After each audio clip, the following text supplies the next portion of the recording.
Hello बच्चे लोग, क्या हाल चाल। तो बच्चे लोग, मैं उम्मीद करूंगा कि आप सब लोग बहुत बढ़िया होंगे और आप सबका बहुत बहुत स्वागत है हमारे lecture number 2 of class 12 economics की फ्री क्लासेस में।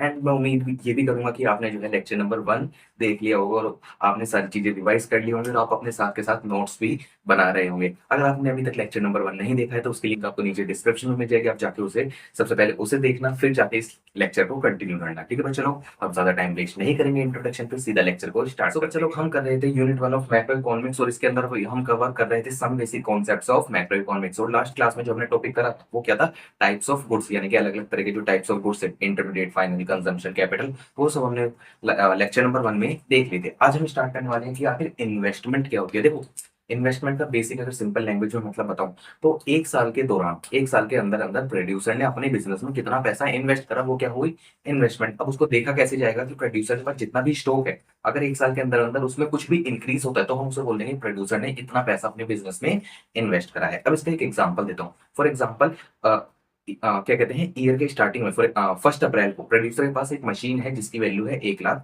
ठीक है, यानी कि प्रोड्यूसर के पास 1 लाख रुपए की मशीन है। बट जब हम ईयर एंड यानी कि 31 मार्च को जब देखते हैं तो प्रोड्यूसर के पास हमने देखा कि उसकी जो वो बैलेंस शीट है, उसमें जो मशीन है वो 3 लाख रुपए की दिखाई दे रही है।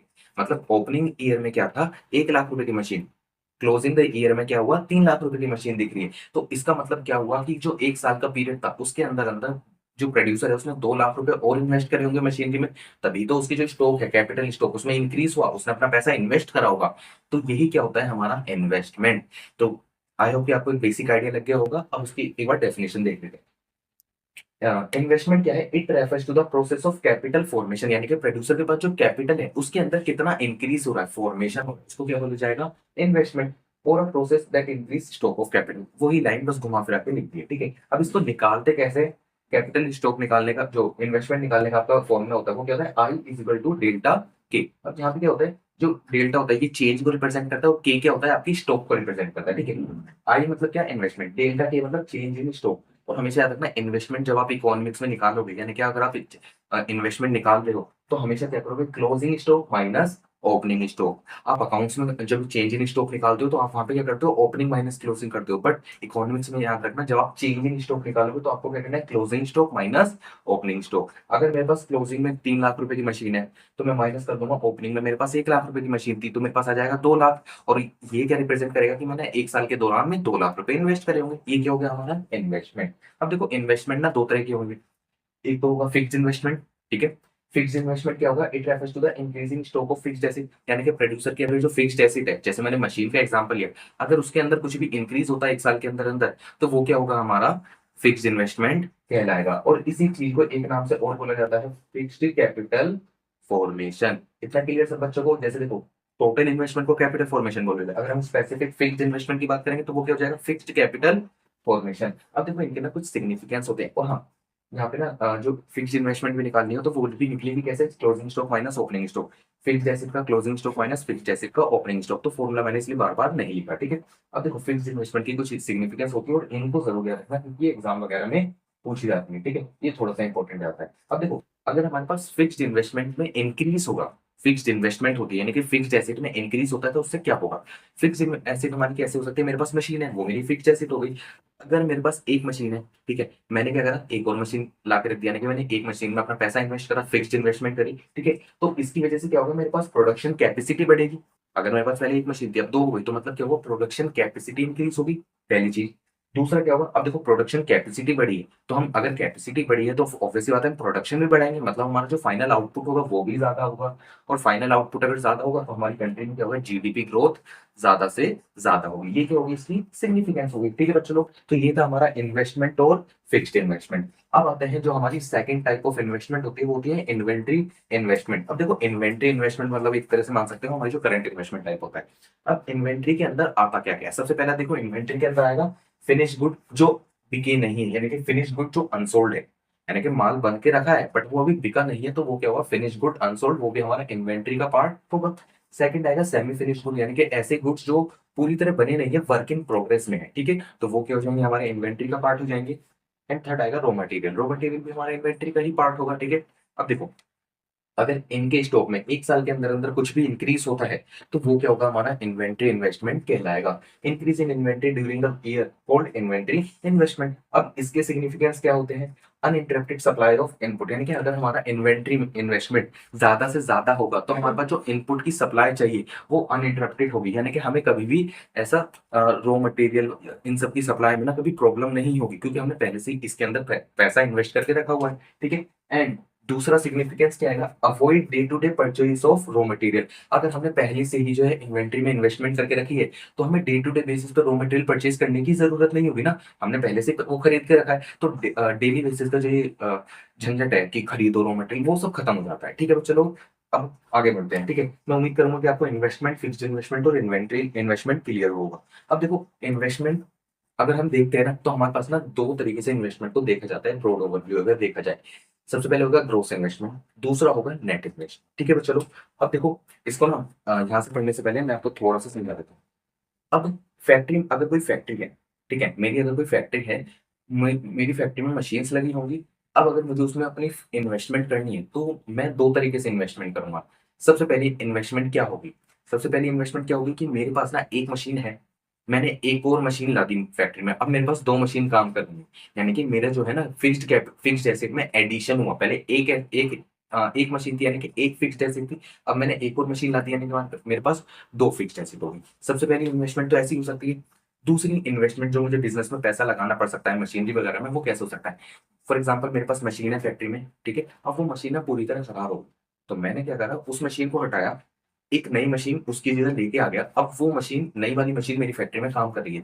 अब यहाँ पे देखना, पहले वाले केस में ना मेरे पास दो मशीन हो गई थी, बट जो सेकंड वाला केस है ना, वहां पे क्या हुआ, एक मशीन खराब हुई, तो मैंने उसको रिप्लेस करके दूसरी मशीन लेके आया। मतलब सेकंड केस में मेरे पास पहले भी मशीन एक थी, अब भी मशीन एक ही होने वाली है। तो ये हमारे पास ना दो तरीके से इन्वेस्टमेंट हो सके, क्योंकि देखो, अगर मशीन लेके आ रहे हैं, अपना पैसा तो इन्वेस्ट करना पड़ेगा ना, ऑब्वियसली बात है, मशीन में, ठीक है? बट चलो, अब जो मैंने पहला केस बोला था ना, कि हमारे पास पहले एक मशीन है, मैंने एक और लेके आया, अब मेरे पास दो मशीन हो गई, इसको बोला जाता है नेट इन्वेस्टमेंट। क्योंकि देखो, हमारी कंट्री में हम ये देखते हैं कि जितनी ज्यादा मशीन उतनी ज्यादा प्रोडक्शन, जितनी ज्यादा प्रोडक्शन उतनी ज्यादा हमारी जीडीपी ग्रोथ होगी, ठीक है? तो हमारे अगर फिक्स्ड एसेट में एडिशन हो रहा है, मेरे पास एक मशीन थी, मैं दूसरी लेके आया, एडिशन हुआ फिक्स्ड एसेट में, तो ऐसे में इसे बोला जाता है नेट इन्वेस्टमेंट, जो हमारी कंट्री को बेनिफिट करता है। बट जो सेकंड केस था ना, सेकंड केस में क्या हुआ, मेरी एक मशीन थी, वो पूरी तरह खराब हो गई। पूरी तरह खराब होने का मतलब क्या है? डेप्रिशिएट हो गई, डेप्रिशिएट हो गई। अब देखो, फॉर एग्जांपल 10 लाख रुपए की मशीन थी, वो पूरी तरह खराब हो गई, मतलब वो 10 लाख का डेप्रिसिएशन हुआ होगा उस मशीन में।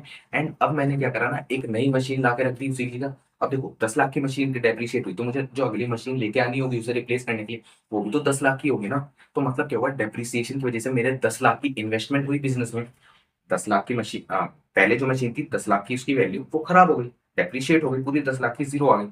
अब डेप्रिसिएशन होने की वजह से मुझे एक और मशीन लानी पड़ेगी, वो भी तो 10 लाख की होगी ना, ठीक है? इतना आप समझ पा रहे हो? मतलब पहले केस में हमारा जो इन्वेस्टमेंट हुआ नेट इन्वेस्टमेंट, मतलब हमारी कंट्री में एक्चुअल में फिक्स्ड एसेट में इंक्रीज हुआ, बट सेकंड केस में डेप्रिसिएशन की वजह से हमें पैसा ही इन्वेस्ट करना पड़ा, जिसकी वजह से क्या हुआ, हमारी कंट्री में एक्चुअल में फिक्स्ड एसेट में कुछ भी इंक्रीज नहीं हुआ। पहले भी एक ही मशीन थी, अब भी एक ही मशीन लगी हुई है। इतना क्लियर हुआ सब बच्चों को? ठीक है, अब देखते हैं।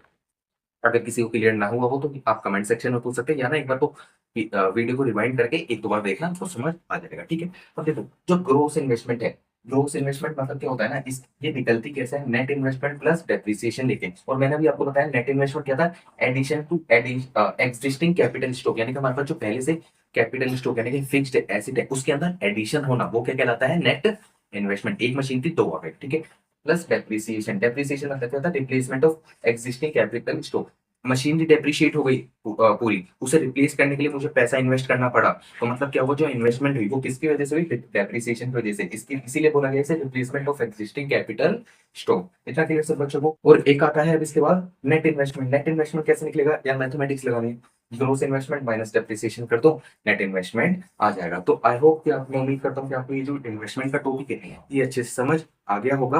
अभी आगे एक टॉपिक और बचता है, डेप्रिसिएशन। अच्छा, यहाँ तो हमने डेप्रिसिएशन बहुत छोटे में कवर करा है, बट अभी डेप्रिसिएशन का पूरा टॉपिक है, उसको और खत्म करते हैं और आज की क्लास को। तो चलो अब बात करते हैं कि आखिर हमारा डेप्रिसिएशन क्या होता है। देखो, अपने डेप्रिसिएशन अकाउंट्स में भी पढ़ा होगा। डेप्रिसिएशन क्या होता है, it refers to decrease in value of fixed asset, यानी कि हमारी कोई भी फिक्स्ड एसेट है, अगर over the period of time, time के साथ साथ उसकी वैल्यू में कुछ भी डाउन आता है, यानी कि डिक्रीज आता है, वो क्या होता है हमारा डेप्रिसिएशन कहलाता है। डेप्रिसिएशन को और क्या बोलते हैं, कंजम्पशन ऑफ फिक्स्ड कैपिटल। यानी कि देखो अगर हमारी कोई मशीन है, हम उसे जितना ज्यादा यूज करेंगे, जितना ज्यादा कंज्यूम करेंगे, उतनी ही ज्यादा उसकी वैल्यू डाउन होती चली जाएगी। इसलिए ना डेप्रिसिएशन को कंजम्पशन ऑफ फिक्स्ड कैपिटल भी बोला जाता है। ठीक है, तो चलो अब डेप्रिसिएशन के कुछ रीजन हो सकते हैं। सबसे पहला रीजन क्या हो सकता है, नॉर्मल वियर टियर। यानी कि अगर हम कोई भी फिक्स्ड एसिड को या मशीन को यूज करेंगे वो टाइम के साथ साथ, तो उसमें कुछ ना कुछ छोटी मोटी टूट फूट होती रहेगी। ठीक है।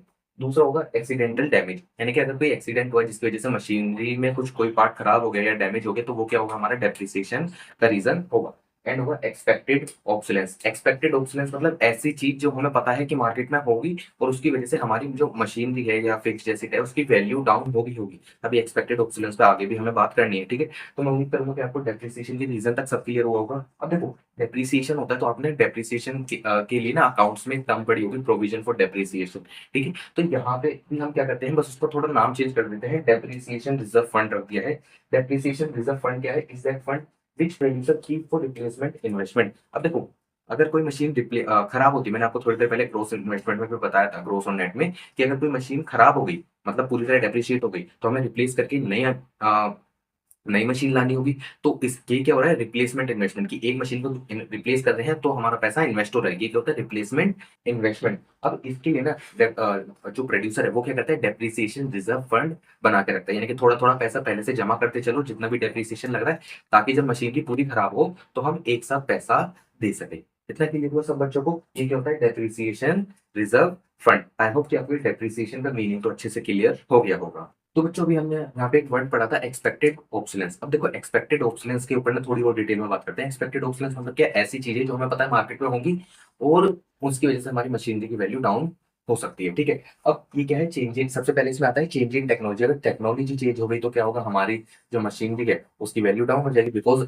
अपग्रेडेड टेक्नोलॉजी मार्केट में अवेलेबल है। दूसरा आता है चेंज इन डिमांड। यानी कि अगर हमारे प्रोडक्ट की डिमांड ही चेंज हो गई, तो जिस मशीन से वो प्रोडक्ट जनरेट हो रहा है उसकी डिमांड भी मार्केट में कम होगी और उसकी वैल्यू फिर डाउन हो जाएगी। अब ये तो ऐसी चीजें हैं जो मार्केट में हमें पता है होगी ही होगी, है ना, ये तो टाइम के साथ साथ होगी ही होगी। बट कुछ चीजें ऐसी होती हैं जो मार्केट में हो भी सकती हैं, ना भी हो सकती हैं, और कभी होगी तो हम उसका अंदाजा नहीं कब क्या होगा। ठीक है, तो ऐसी चीजों को बोला जाता है अनएक्सपेक्टेड ऑब्सोलेंस। अब अनएक्सपेक्टेड ऑब्सोलेंस मतलब जो चीजें हमारी परे से बाहर है, ठीक है, जिसका हमें नहीं पता कब क्या हो जाए, ठीक है, वो क्या होता है, अनएक्सपेक्टेड ऑब्सोलेंस। अब इसके अंदर में सबसे पहली चीज आती है नेचुरल कैलेमिटीज।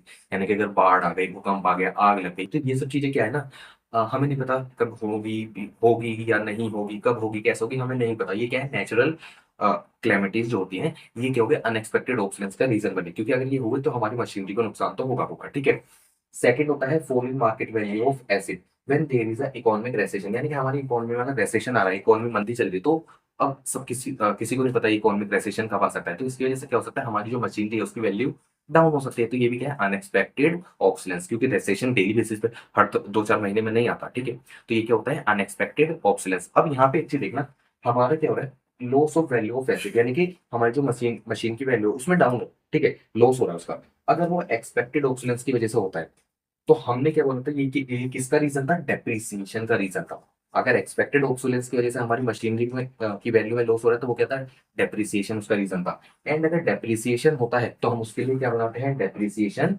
रिजर्व फंड बनाते हैं। बट अगर हमारी मशीन की वैल्यू में अनएक्सपेक्टेड ऑब्सोलेंस की वजह से लॉस हो रहा है, यानी कि कोई चीज हमें पता ही नहीं कब होगी, क्या होगी, है ना, और जिस चीज के बारे में आपको अंदाजा नहीं कब क्या होगा, उसे आप अपनी बुक्स में रिकॉर्ड भी नहीं करते, सिंपल सी बात। तो अगर अनएक्सपेक्टेड ऑब्सोलेंस की वजह से आपकी मशीनरी की वैल्यू को डाउन होती है, आपको लॉस होता है, तो उसको बोला जाता है कैपिटल लॉस।